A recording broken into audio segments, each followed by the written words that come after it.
Pixart қосымшасында блюрдің қою жолдарын көрсетемін. Ол үшін Pixart қосымшасына кіреміз.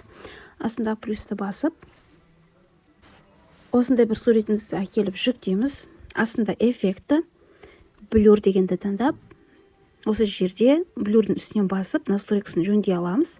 Яғни блюрді көптеу қылып және азау қоюға болады. Одан кейін фокус деген бар. Фокус дегенді басып, сіз қай объектіге блюр қойғыңыз келеді, сол жаққа қоя аласыз. Мысалға мен жоғарғы жағына блюр қойғым келеді. Ол кезде мына дөңгелекті төмен қаратай түсіремін. Сол кезде жоғарғы жағы блюр болып, төменгі жағына дөңгелек тұрған жер блюр болмайды.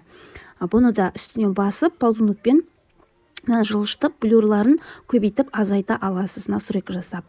Радиональный деген бар, яғни біздің блюрымызды шеңбер қып, яғни дөңгелек қып айналдырып береді. Бұны да осылай азайтып көбейте аламыз. Екінші тағы да бір тәсілі бар. Одан кейін инструмент, блюр дегенге барамыз. Осы тәсіл арқылы өзіміздің керекті объектімізді ғана блюрге қоя аламыз. Мысалға, жоғарғы жағын қалдырып, астыңғы жағына блюр қойғыларыңыз келсе, мына жоғары көтересіздер. Төмен қаратай, тура осылай. Және де ара қашықтығын осылай көбейтіп азайта аласыздар. Саусағыңыздың көмегімен былайынан ашып, енді осындай тігінен қоя аласыздар. Одан кейін вертикальный деген бар. Бұл тәсіл шеңбер түрінде көрсетеді. Бұны да үлкейтіп кішірейте аласыздар. Өздеріңіздің қалаған жерлеріңізге бұны да алып барып қоя аласыздар. Дәл осы тәсіл арқылы стористің барлығында блюрмен жұмыс жасаймын.